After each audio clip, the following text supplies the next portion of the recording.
আমাদের সামনে কোরবানি আসতেছে। আলহামদুলিল্লাহ, আমরা অনেকে কোরবানির পশু কিনেছি, অনেকে আমরা এখনো কোরবানির পশু কিনতে পারিনি। হয়তো ঢাকা শহরে যারা থাকেন তাদের হয়তো রাখার জায়গা থাকে না, এই জন্য তারা ঈদের একদিন আগে অথবা 2 দিন আগে তারা কোরবানির পশু কিনেন।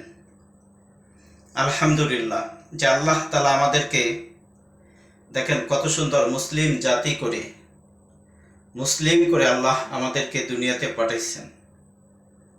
আল্লাহ আমাদেরকে অন্য অন্য কোনো জাতির করে আমাদেরকে পাঠান নেই।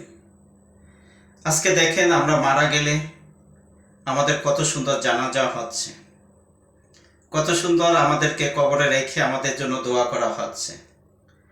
আর অন্য অন্য সম্প্রদায়ের ভাইদেরকে দেখেন যে তারা মারা গেলে যে তাদেরকে আগুনে পুড়ে ফেলা হচ্ছে, তাদেরকে আগুনে পুড়ে ফেলতেছে।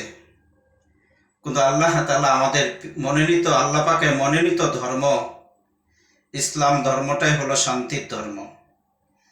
আজকে ইসলাম ধর্মের মধ্যে শান্তি আছে দেখে কিন্তু আজকে ইসলাম ধর্মের মানুষগুলা অন্য অন্য জাতিদের উপরে নির্যাতন নিপীড়ন তারা করে না।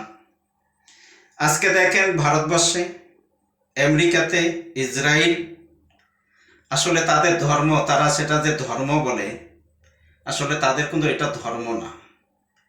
কি কারণে তাদের এটা ধর্ম না?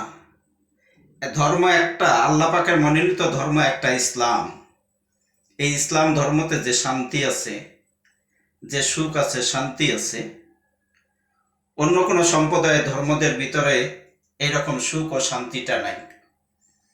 একজন মানুষ মরে যাচ্ছে, আপনি তাকে পুড়ে ফেলতেছেন। আরে ভাই, এই বিধানটা নিজের মন গড়া বিধান আপনি তৈরি করে একটা মরা মানুষের বডিটাকে আপনি পুড়ে ফেললেন, এটা তো আল্লাহ বলেনি। আল্লাহ তার বান্দাদেরকে কত সুন্দর করে সৃষ্টি করেছেন। আল্লাহ আমাদেরকে কত সুন্দর করে সৃষ্টি করছে না ভাই?